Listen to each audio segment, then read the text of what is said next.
Pessoal, bom dia. Professor Walter Cunha falando, tá? É uma honra ter sido convidado para falar nesse evento, aqui pelo pessoal do IBGP. E a gente vai falar um pouco aqui sobre a parte de teletrabalho no serviço público, só que é uma parte, né, de uma instrução geral, tá bom? Quem não pinou ainda a nossa apresentação, por favor, pine, né, para que a tela não fique saindo, tá bom? Então, vamos lá, tá? Riscos e desafios do teletrabalho. Isso aqui é apenas uma pequena porção de uma instrução bem maior, né, que a gente tem no curso do IBGP, tá? São muitos aspectos, mas eu tentei trazer aqui para vocês os aspectos mais importantes, tudo bem? Rapidão, uma apresentação minha, tá? Walter Cunha, eu sou natural de Fortaleza, Ceará, eu trabalho na CGU, né, sou auditor federal de controle na CGU, entrei pela TI, né, em 2009, tá? Sou engenheiro de formação, engenheiro eletrônico, me formei em 2000 no Instituto Tecnológico de Aeronáutica, e a minha especialização é em gerência de projetos, né, uma área que eu gosto muito, que tem me ajudado por todas as áreas que eu passei, né, desde compras, estou trabalhando agora na parte estratégica, na parte TI, todas as áreas que eu passei, eu tento tratar uma abordagem de projetos, vai ficar bem característico agora, durante essa palestra, né, que foi o que eu fiz com a parte de teletrabalho, tá? Pessoal, qual foi o tema aqui, né? É uma explanação que a gente vai fazer aqui bem sintética, mas aí eu preferi o quê? A gente, há pouco tempo, né, na comunidade de prática, né, de administração pública, GestGov, né, eu fiz uma enquete, tá? Uma enquete bem extensa e bem detalhada, tentando colocar todas as possíveis dificuldades, eu não vou chamar de risco, né, mas possíveis desafios e dificuldades, tá, que poderia ser encontrado. Deixei múltipla escolha, tá bom? Para que as pessoas votassem naturalmente. Tá? Essa enquete já passou de mais de 100 votantes, tá? Com mais de quase 600 votos, né? Escolhendo os maiores desafios. E aí, não foi muito surpresa, tá? Foi mais ou menos esperado, tudo que a gente já imaginava. Inclusive, pela forma como foi colocada, né, a votação, a ordem de prioridade, ficou bem claro a sequência de desafios aí que a gente tem a vencer. Então, a apresentação, né, acabou sendo bem tranquila para mim, tá bom? Então, a gente vai tentar abordar, né, cada um dos principais, né, no tempo que a gente tem aqui, obviamente, num curso mais extenso, a gente tenta abordar todos, mas os mais impactantes a gente vai tentar tratar agora, tá? Então, dê uma olhada aqui, né, se puder abrir lá também, tá na nossa área de curso do EAD, mas eu vou passar de um por um agora, tá? Como não poderia deixar de ser, como qualquer projeto, como qualquer programa transversal, tá? Depende de um patrocínio, aí eu coloquei a palavra real, por parte da administração, no caso da alta administração, tá? Por quê, pessoal? Essa é a palavra que eu chamo do querer, né? Então, eu gosto muito dos verbos, né? Querer, dever e poder. Né? Esse é o querer. É possível, sim, tá, que a gente faça um projeto desse sem um patrocínio, vamos dizer assim, real. Sem patrocínio algum é difícil, né? Que vai acabar virando uma âncora. Mas sem patrocínio real, sim. Mas é muito complicado, tá? Qualquer ação, a gente precisa primeiro conquistar o interesse da alta administração. Para isso, a gente tem que falar um dialeto próprio, que eu vou já detalhar na próxima transparência. Então, se você não conseguir conquistar o patrocínio, você vai ter que usar o artifício que a gente chama de estratégia emergente, tá? E a estratégia emergente, pessoal, ela é muito, mas muito, muito onerosa. Quando você ganha a alta administração, você tem a estratégia normal, né, que é aquela que desce, né, de cima para baixo, embora tenha havido participação de todas as áreas, mas existe o tom of the top, né, dizendo que a partir daquele momento vai ser dado uma direção, tá? Então, aqui embaixo, eu coloquei algumas frases, né, que é sonhe grande, né, ou seja, pense, né, na organização como um todo, né, utilizando o teletrabalho, a gente vai utilizar esse termo, mas normalmente a gente usa trabalho, por demanda, né, independente de onde você está, ou anywhere office, tá, que seria um termo mais adequado que a gente está vivendo hoje. Você trabalhar de onde for possível. Né? Esse é um termo já conhecido na parte privada. Né? E aí está trazendo agora para a parte pública. Então, sonho grande, comece pequeno e mate união por vez. Tá? Então, você propõe, você tem um direcionamento maior, mas vamos começar pequeno, a gente vai tratar disso um pouco mais na frente, e mate união por vez. Ou seja, não tente abrir várias frentes, né, de batalha ao mesmo tempo, senão você vai perder o fôlego e pode acabar causando um desgaste. Tá? Falando de dialeto, pessoal, isso é um problema clássico que eu tenho notado. Inclusive, eu já trabalhei, né, tanto no nível operacional quanto no nível tático, já estou trabalhando no nível estratégico, tá? E uma das coisas que a gente nota é que o pessoal não sabe vender o projeto. Né? Então, pessoal, por mais que a gente saiba que existem várias vantagens, algumas vantagens despertam, né, a atenção de determinados públicos. Isso tem que ficar bem claro. Eu dei alguns exemplos aqui, né? Alguns exemplos podem ficar numa certa fronteira, que é difícil de mensurar, mas eu dei alguns exemplos aqui. Por exemplo, se você está tratando com nível estratégico, que é o que a gente está falando agora, você vai falar de resultado, você vai falar de produtividade, você vai falar de continuidade de negócio. Se você chegar falando, né, só de qualidade de vida para o servidor, só de sustentabilidade, só de coisas, vamos dizer assim, mais difusas, né, a natureza, ele não vai, ele não está sendo mal, tá, pessoal? É porque ele é pressionado para determinado viés. Então, ele vai querer ouvir resultado, ele vai querer ouvir produtividade, a continuidade do negócio, cumprimento da missão institucional. Esses são os termos que a gente escolhe quando vai tratar com a área estratégica. E eu estou bem naquele meio ali, né, entre a área estratégica e o nível tático. Né, eu faço esse acionamento estratégico.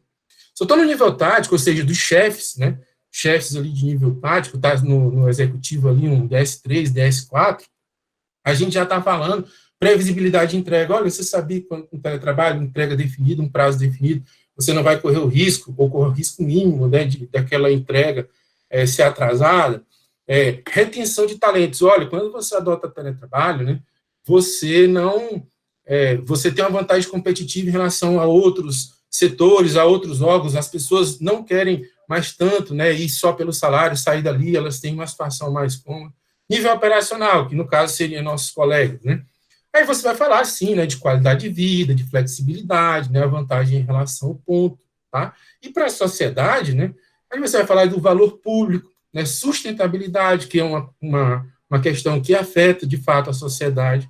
Então, pessoal, é muito interessante você ter uma apresentação dessa para cada tipo de público, né? Inclusive, por exemplo, há uns 2 anos eu fui convidado, né, para fazer uma palestra lá em São Paulo para empresas privadas, tá? Aí, a gente, né, no caso, a Controladoria e a Petrobras representaram ali os órgãos públicos. Eu tive que refazer minha palestra, porque o que o setor privado entende é outra coisa das coisas que a gente fala para o serviço público. Isso desperta o interesse, né, de quem vai escutar e efetivamente patrocinar. Primeira dica, né, saiba usar os termos e palavras corretas para cada público na hora de vender e assim conquistar, né, o apoio da alta administração, tá? Um outro desafio é o desafio aí do poder, né? Às vezes a gente quer, a alta administração quer, eu já vi no chat aí várias pessoas se queixando, mas a gente não pode, a gente não tem ainda o ferramental, tá? Então, dificuldade de acesso aos sistemas institucionais. Se a gente viveu num silo, os sistemas vão ser de silo, ou seja, eles não têm acesso externo.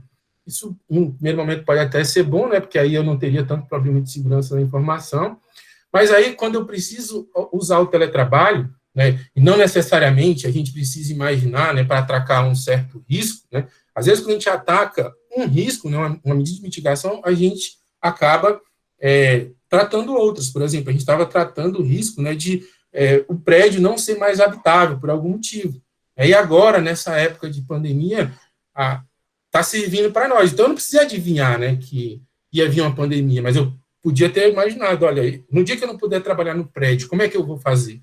Então, a medida que foi feita ali para um evento no prédio, acabou servindo para a pandemia.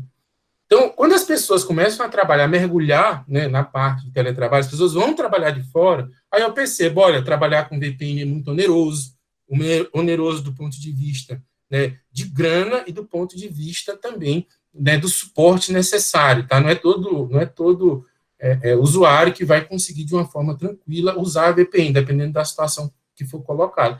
Então, às vezes, o órgão não pode, né? Dão recomendações, né? Estabeleça como pré-requisito dos sistemas desenvolvidos, em desenvolvimento ou adquiridos, acesso externo.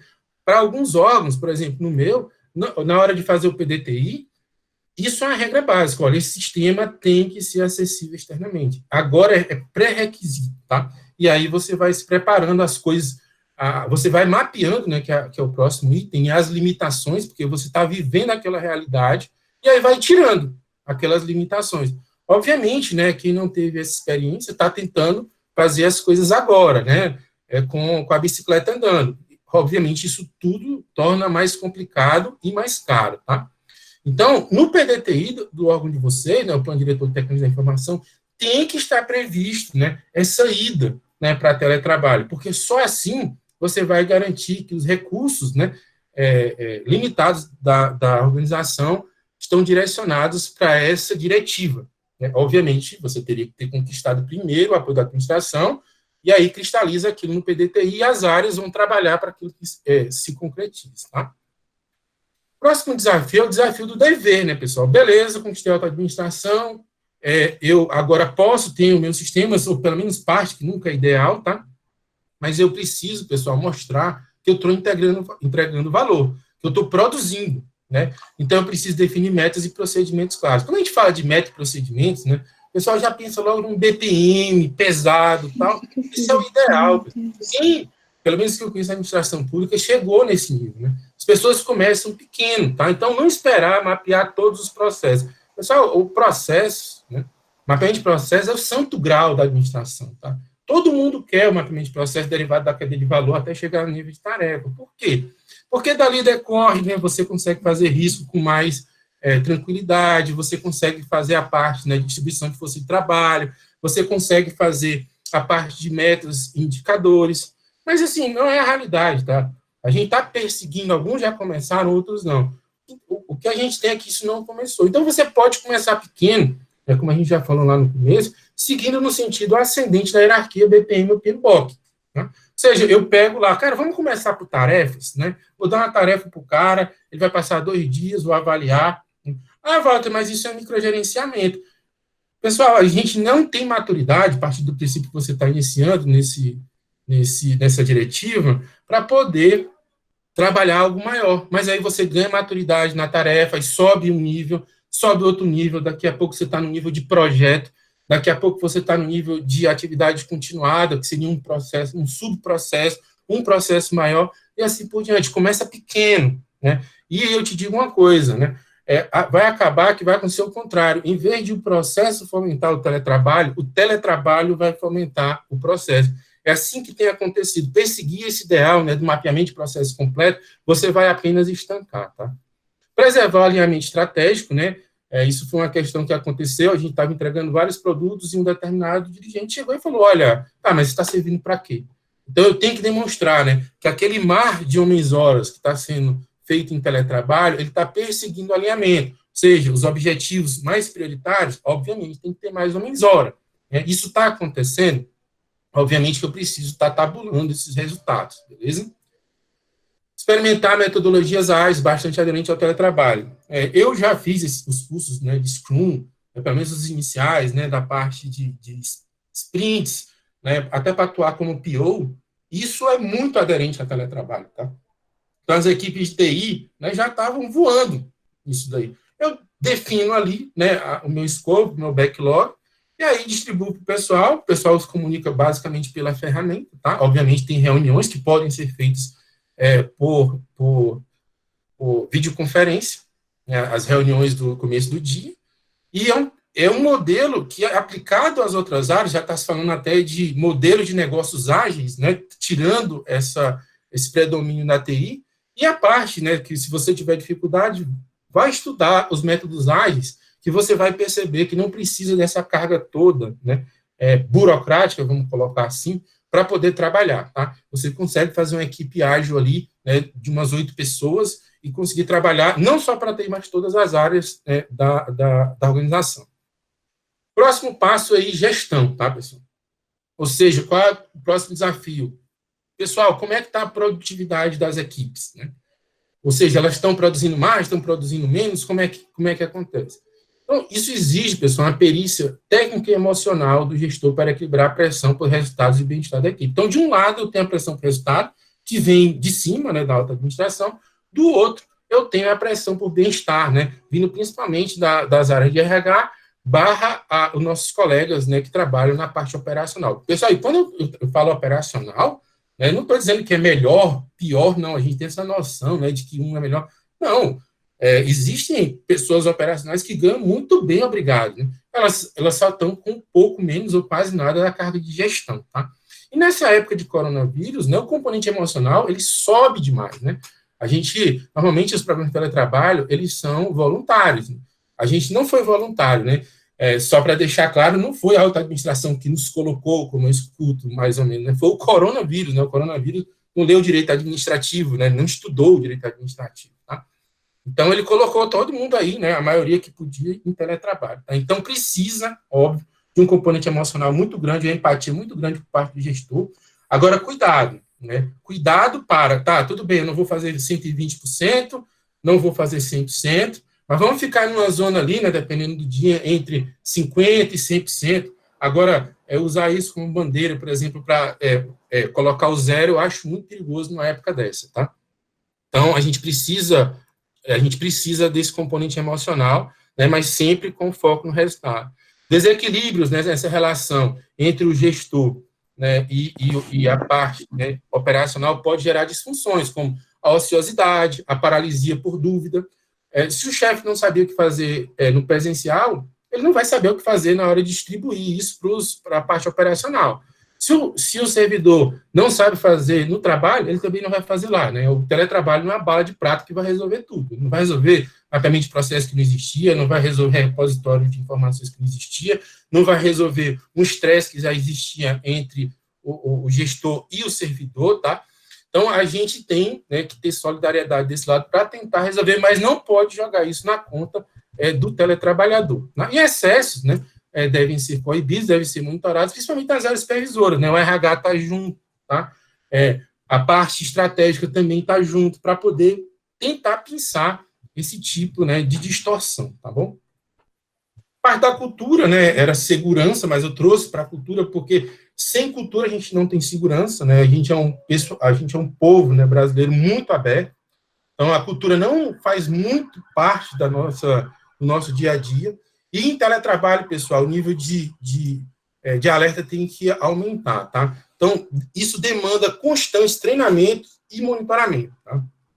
Então as pessoas têm que estar se preparando. Se eu fosse um gestor de área, eu estaria separando, como estou, né, determinado tempo para que o pessoal se capacite, né, seja pelos institutos, seja pelas escolas de governo, mas separar um tempo para esse pessoal se capacitar, porque tudo bem, a gente entrou em teletrabalho sem a devida orientação, mas a gente não precisa continuar em teletrabalho sem essa orientação. Então, a gente vai ter que se capacitar. E a área de segurança, ela é muito crítica, tá bom?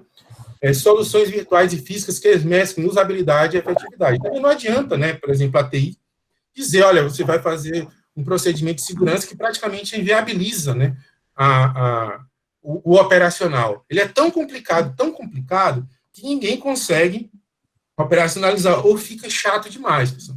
Então, esse balanço, né, usabilidade versus efetividade, ele tem que ser respeitado, tá?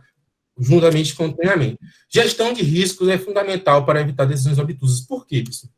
Pessoal, quando você for fazer gestão de risco, faça gestão de risco para os cenários para os quais você vai caminhar ou pretende caminhar, ou elegeu como hipótese, mas faça gestão de risco também. Eu não estou falando de gestão de risco simples, tá, pessoal? Matriz 3x3, matriz 5x5, tá? Para que você possa tomar a decisão. Por que eu falei só dos cenários? Porque o pessoal esquece de fazer gestão de risco de onde você está. Caso clássico, coronavírus.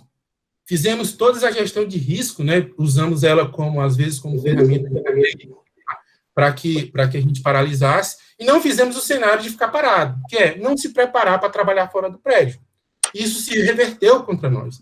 Por mais que seja cisne negro, é um cisne negro, mas olha, a gente não fez a gestão de risco de ficar parado. Isso é importante. Faça a gestão de risco de para onde você está indo e faça a gestão de riscos de ficar parado. E para complicar mais ainda aqui, né, a gente está com esse paradigma da nuvem, está todo mundo indo para a nuvem, né, o que pode ir para a nuvem, o que não. É outra, para quem foi para a nuvem, está enfrentando isso com maior tranquilidade. E a LGPD que está aí, né, os dados pessoais indo para a nuvem, né, pode, não pode, quem é que pode. Isso vem como um tempero a mais, tá, para a nossa responsabilidade. Confiança, né, é necessário, tá, uma confiança mútua, né, entre os partícipes ali, o gestor e o operacional, tá. Questões, né, a pessoa deixar de fazer coisas adicionais para fazer determinadas coisas pessoais, não estou falando de cuidar de criança, eu estou falando coisas pessoais demais mesmo, tá? Obviamente, numa época dessa, a gente tem que lavar prato, a gente tem que fazer almoço, etc, tá? Deve haver uma relação de confiança entre todos da equipe, né? Às vezes o chefe abre uma concessão ali, meio escondida só para um, aquilo quando cai na equipe gera um mal-estar. E o hang loose, né, que eu achava que era uma coisa, quando fui pesquisar era outra, né? Sempre usei esse termo como algo que você segura, mas de uma forma, você mantém, mas de uma forma liberada, tá? E determinados desvios devem ser coibidos, né? Devem ser apurados, mas não devem servir, né, de pressuposto para acabar com tudo, né? Normalmente, os desvios chegam ali a 2%, 3%. Deixa os outros 97% trabalhar, tá, pessoal? Não vamos nos direcionar pelo errado, vamos nos direcionar pelo certo e coibir, né, os abusos, tá? Isso é uma característica muito nossa, né, de ficar só focando no errado e acabar paralisando a parte de inovação. Então, aqui, ó, não basta ser, deve se parecer, e se necessário desaparecer. Tá numa situação dessa, não vai ficar ostentando, tá, pessoal? Não vai ficar batendo foto em Paris, não vai ficar, sabe? O pessoal deve ter acompanhado, né, que uma figura pública, né, bastante conhecida nas redes sociais, acabou com a carreira, né? Foi fazer já tinha tido um incidente, não aprendeu com esse incidente, foi fazer uma festa, né? E postou nas redes sociais, acabou ficando um pouco alcoolizada e não mediu o prejuízo da ordem de mais de R$1 milhão, tá? E está contando ainda, teve que, inclusive, apagar o perfil. Então, não ostente, pessoal. Não basta ser, deve se parecer, né? E, se possível, né, fique tranquilo, tá? No final, se eu tiver tempo, né, eu falo até um episódio que eu não fui eu o protagonista, né? Foi um colega meu, mas do exemplo contrário, do exemplo da extrema preservação, né? De como a pessoa, não, cara, eu estou consciente da minha situação, né? E nesse momento, apesar de eu estar fazendo certo, eu ter consciência que eu estou fazendo certo, eu vou ficar numa situação mais de indiscrição. Eu admirei muito quando eu conheci esse servidor colega, tá? Infraestrutura, que é uma questão que o pessoal está reclamando aí muito, tinha percebido no chat, né? Olha, a gente não botou todo mundo no teletrabalho, mas e aí? A internet está boa, né? Não sei, né? E a internet caiu. A gente tem que começar a olhar, tá? Opõe a fronteira entre o público e o particular. Tá, mas esse laptop é meu, né? E aí eu estou guardando dados do trabalho. E aí o trabalho pode influenciar no equipamento que é meu? Aí vem o paradigma do BIOD, né? Que nunca foi resolvido, né? O Bring Your Own Device, né? Como que fica isso, né? A gente não trabalhou essa questão, tá? Tratamento bem diferente dado pela iniciativa privada versus dispensado pela administração. Na iniciativa privada, é obrigação, né, do proprietário do negócio, né, fornecer a parte de infraestrutura. Na administração pública, a gente está nesse impasse, né? Fornece, não fornece, é voluntário, não é voluntário. Isso é uma questão para debate, né? É muito importante não haver polarização, pessoal. A gente está junto tentando fazer uma iniciativa, né? Ficar apontando o dedo, acusando, falta de administração, ou com voz passiva, né? A jornada do herói, o pessoal que não me fez, isso que não me fizeram por mim, eu sou uma vítima das circunstâncias, não colabora nem um pouco também, tá? Vamos tentar equalizar. E um dia a gente vai ter que tratar essa questão, tá? Porque eu não tenho, sei lá, vamos lá, eu não tenho antivírus, não é o meu caso, eu tenho. E aí eu estou trazendo documentos para o meu computador. Ou melhor, mais simples, teve um problema no computador. Eu posso fazer um helpdesk no computador particular? Né? Até então a gente nem discutia essa situação. Tá? Mas agora a gente vai ter que encarar. Beleza? E aqui, pessoal, uma reflexão, né, de uma colega minha, né, que tem sido parceira nesses trabalhos, né, de teletrabalho, tá? Ela fala o seguinte, que o teletrabalho revelará as potencialidades, né, e as fragilidades de gestores e servidores. Esse cenário é um problema ou oportunidade? Isso aqui é a definição de risco, né? Risco é um evento, né? E aí a gente vai determinar se aquele evento, a gente toma medidas para aproveitar, né? Ele de forma positiva ou de forma sofrer as consequências negativas. Isso aqui é a Juliana Lei Gentil, tá? Ela tem um trabalho forte lá na UNB, acabou de concluir o mestrado. No material de vocês tem a dissertação dela, e aí com rigor muito mais acadêmico, meu rigor é maior da parte de gestão, e aí eu peço sempre ela para fazer uma revisão, para ter um maior rigor, e a gente se ajuda nos trabalhos, tá? Então está aí o contato dela, e a dissertação dela sobre o tema está lá no ambiente EAD, né, do IBGP. Eu falei sobre isso também na entrevista ENAP, né? Parece que eu estava sendo profeta há um tempo atrás, né? Uns 2 ou 3 anos, tem um vídeo bastante famoso, né? Que é um vídeo de entrevista ENAP, que até hoje é o recordista da série de entrevista ENAP, tá? Ela está chegando, acho que não sei se é 3.000 ou 4.000 visualizações, tá? Então, também está na página lá, né, do IBGP na área interna, tá? Vocês podem também ir lá verificar. Pessoal, assim, era isso, né, que eu tinha para falar para vocês, tá bom? Se vocês tiverem alguma dúvida, né, eu não sei como é que está aí, Diana, sobre dúvidas, né, para a gente poder colocar. E aí, se não, eu fico aqui à disposição, né, para tratar alguma questão mais pontual, tá? E eu fico aqui à disposição dos senhores. Walter, a gente ainda não teve nenhuma dúvida aqui postada no chat. Convido, então, todos que tiverem dúvidas e quiserem colocar suas posições, podem postar aqui no chat, para a gente poder aproveitar esses minutinhos até Pois a eu próxima posso propor uma coisa, Diana. Eu posso pegar... Lembra que você mandou umas questões para mim? Sim, lembro. Se tivermos tempo, eu posso tentar, pelo menos, falar de alguma delas. Entendi. Bom, a gente tem, deixa eu só ver aqui, alguém postou perguntando sobre os slides já estão disponibilizados no ambiente, tá? Vou até postar aqui novamente o nosso link, direto ali no IBGP Online, vocês podem acessar, todo o material já está lá, com outros, inclusive até com mais material extra aí para essa apresentação. Eu, então, vou aproveitar e vou, na verdade, ao invés de usar uma daquelas perguntas, eu vou postar uma outra aqui, que eu recebi hoje, eu achei um texto bastante interessante, e eu acho que vai muito de encontro ao que você estava falando na sua apresentação, Walter. O título do artigo, é um artigo do LinkedIn, estou postando aqui para vocês no chat, é o seguinte, ele fala sobre... Você não está fazendo home office, você está isolado socialmente em casa, tentando trabalhar durante uma grave crise global de saúde pública. Então, assim, ele faz uma distinção bem grande sobre esses dois momentos, né? Esse momento que a gente está vivenciando hoje, de isolamento social e de muitas pessoas tendo sido forçadas a fazer o trabalho, e a gente tem o ideal do que seria o teletrabalho ou home office. Mas vou aproveitar aqui, apareceram algumas perguntas, vou colocar logo também. O Chedes fala do fator comportamental, é algo que deve ter atenção no teletrabalho. O que você acha sobre isso, sobre o fator comportamental? Qual a sua opinião em relação à proposta de trabalho remoto parcial?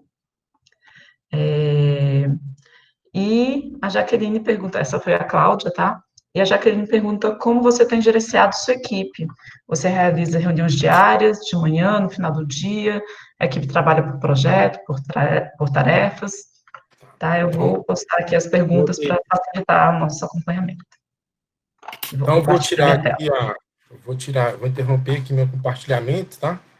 Okay. E vou voltar para o chat, né? E aí, eu vou falar aqui do que vocês já me colocaram, tá? Comportamental. Inclusive, nos materiais que estão lá na plataforma do IBGP, eu coloquei a instituição normativa, né, do pessoal do CIPEC, que abrange, né, toda essa parte do Executivo Federal, que pode seguir, inclusive, o pessoal reclama muito que não tem normativo, tem, pessoal, tem muito na realidade, tá? Talvez é o caso da gente procurar ou colocar. Eu já coloquei lá do ITCU, já coloquei lá do CIPEC, etc. Mas voltando. Comportamental. Óbvio, né? São pessoas, né? A gente está lá, por isso que o RH tem que estar muito junto, tá?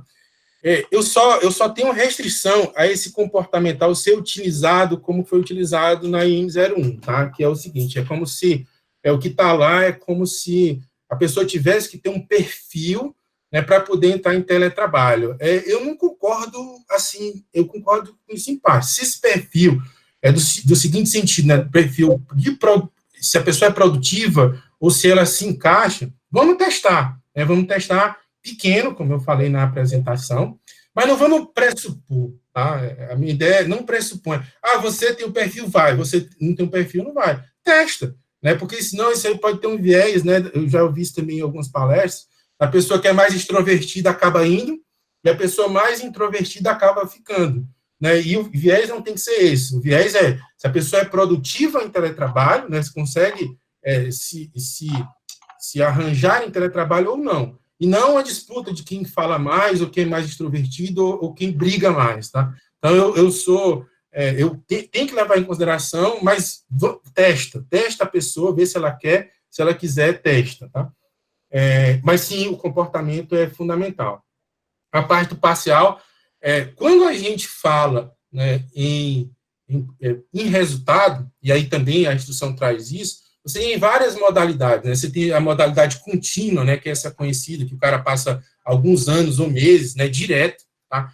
E aí tem uma pré-condição de que tem a fila infinita, né? Você tem a condição de por projeto, você tem a condição por tarefa que poderia se encaixar no parcial, né? Eu conheço pessoas que fazem parcial, principalmente mães, tá? Mães e pessoas que têm alguma pessoa que requer cuidado em casa. Então, elas fazem de manhã, pegam um setup, né, de jobs, né, de produtos que elas têm que entregar e vão executando pela manhã e vão à tarde para o trabalho. Normal. E tem pessoas que fazem durante a semana, fazem 3 dias de trabalho, né? Mas por que isso não é tão importante, pessoal? Porque, no fim, o que interessa é o resultado, né? Então, eu também escutei numa palestra, escutado várias palestras, né, que fala o seguinte, o microgerenciamento, ele vem da insegurança de eu não saber qual o resultado querido. Então, começa a criar outras métricas que não interessam.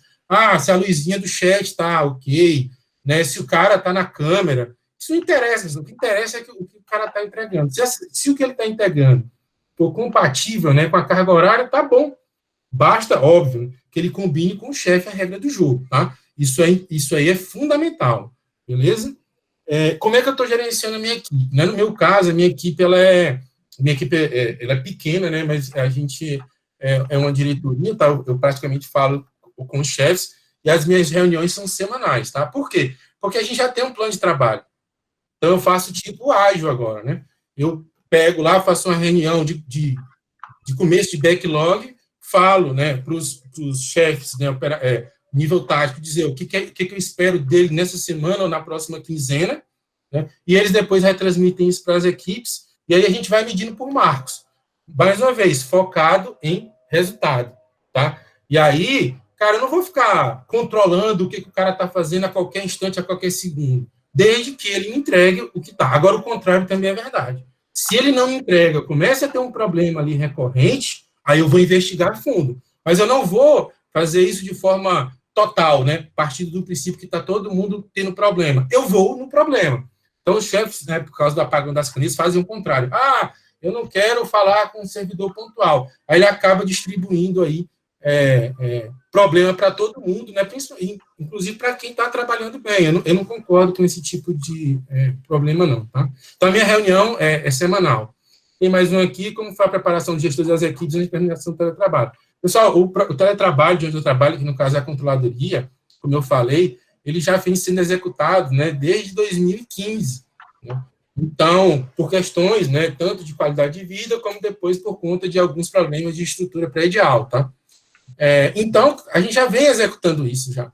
Então, na realidade, quando começou, né, quando a gente percebeu o que estava acontecendo, a gente só estava esperando a ordem da alta administração, porque, de fato, não vou dizer todo mundo, tá, porque tinha pessoas que não estavam em teletrabalho, mas acho que o último dado que eu vi, cerca de mais de 80%, né, dos trabalhadores já tinham executado teletrabalho.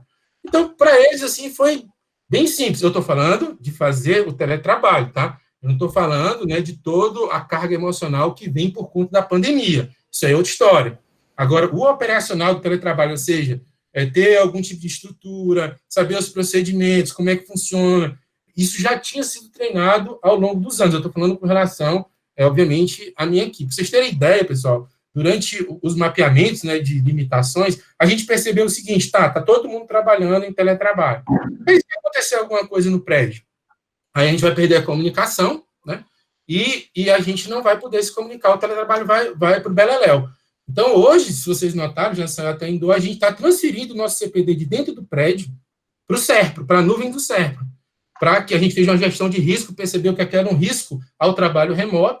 E para vocês terem ideia do poder do negócio, a gente está tirando o CPD de dentro do órgão, para deixar ele mais blindado ainda, e a gente, é o que eu chamo de organização fluida, né? A gente trabalha do jeito que der. O que acontecer, a gente está trabalhando, né? Então, mas, obviamente, isso foi fruto, né, de longo de anos de preparação. Agora, principalmente o pessoal que não se ateve, não, ao teletrabalho está tendo dificuldade, eu sou, vamos dizer assim, eu tenho solidariedade por isso, mas aí é procurar, tanto chefes quanto servidores, a capacitação, tá? Mais um aqui, já existe alguma normalização ou legislação para direcionar as principais questões sobre o teletrabalho, fixa a disponibilidade de recursos, controle do órgão, sobre o horário, e até a responsabilidade sobre acesso externo de informações. Tem, pessoal, tem demais, tá? Saiu a instituição normativa, que era uma lacuna que a gente tinha, né? Saiu a instituição, se não me engano, é a 1, está lá no material de vocês, no EAD, ela abarca todas as autarquias, né, fundações e etc., mas pode ser recepcionada, como é o caso da IN4, que agora é IN1 também, pelos entes federados e outros poderes, tá, pessoal? É muito comum, por exemplo, o judiciário recepcionar a IN4. Ele cria lá uma Cara, resolução. o evento que eu participava... Ele cria uma resolução do CNJ e recepciona. Não poderia ser feito. Óbvio, eu estou falando judiciário, mas o judiciário, no caso do teletrabalho, também está bastante avançado, tá? Eu estou só dando um exemplo de como isso pode ser recepcionado. Não existiria um impedimento que uma entidade, né, pudesse fazer esse espelho assim diretamente ou então criar a sua própria instituição baseada, mas tem muito. A parte de segurança também nas normas do DECIC, tá? Tem mais de 23, né, normas complementares lá, não sei se é instituição normativa, norma complementar do DECIC, né, lá do Gabinete de Segurança Institucional da Presidência da República, tratando sobre segurança da informação. Obviamente, o que está faltando é juntar isso tudo, né, ter um grupo de trabalho para que isso seja internalizado dentro da organização, mas tem muito material. Se não tiver dificuldade, manda para o IBGP, eles me acionam e eu passo, mas não falta, tá, pessoal?